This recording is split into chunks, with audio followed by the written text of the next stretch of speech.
Assalamualaikum warahmatullahi wabarakatuh. Halo semuanya, perkenalkan nama saya Nadia Putri Alsifa dari kelas 10 TAV 2.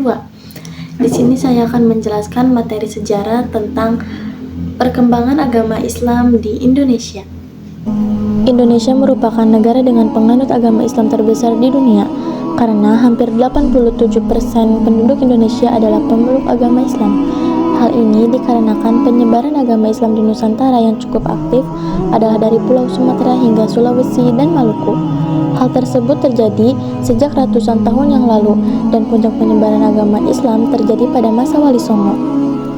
Sebagai negara muslim terbesar di dunia, Indonesia memiliki sejarah panjang tentang bagaimana agama Islam masuk ke Indonesia.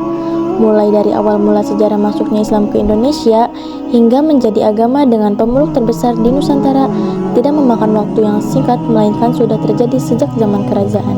Yang pertama ada teori Makkah. Berdasarkan teori Makkah, sejarah masuknya Islam ke Indonesia terjadi pada abad ke-7 Masehi. Beberapa sejarawan meyakini agama ini dibawa oleh para pedagang muslim dari Arab yang datang ke tanah air.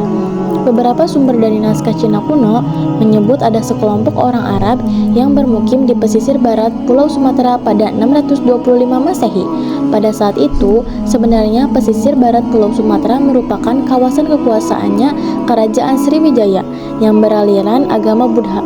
Namun, ada penemuan batu nisan yang bertulisan Syekh Ruhnuddin wafat pada 672 Masehi di daerah tersebut. Sumber lain menerangkan bahwa para pedagang Arab melakukan aktivitas perdagangan di Nusantara, kemudian menikah dengan penduduk sekitar. Tak hanya membangun keluarga, mereka juga berdakwah di dalam negeri. Yang kedua, teori Gujarat. Beberapa sumber lain meyakini sejarah masuknya Islam ke Indonesia terjadi saat para pedagang Gujarat atau India datang pada abad ke-13. Mulanya, para pedagang menjajakan kaki di Malaka, kemudian berekspansi ke Indonesia, khususnya di pesisir barat Sumatera. Menurut teori ini, kedatangan pedagang Muslim India ke Indonesia yang membawa ajaran Islam melahirkan kerajaan Samudra Pasai. Salah satu buktinya yaitu ditemukannya makam Malik As-Saleh yang merupakan salah satu pendiri kerajaan Samudra Pasai. Corak nisan makam Malik As-Saleh disebut mirip dengan nisan yang ada di India.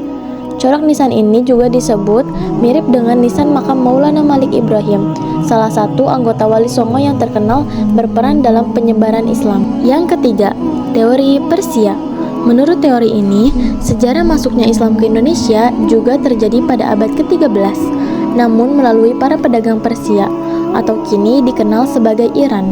Hal ini tidak lepas dari munculnya beberapa kesamaan budaya Islam di Indonesia dengan Timur Tengah. Salah satu contohnya adalah kaligrafi di batu nisan yang ada di Indonesia. Selain itu, juga karena ada kesamaan ritual tabot di Bengkulu dan tabwik di Sumatera yang hampir persis dengan bangsa Persia. Dan yang terakhir ada teori Cina.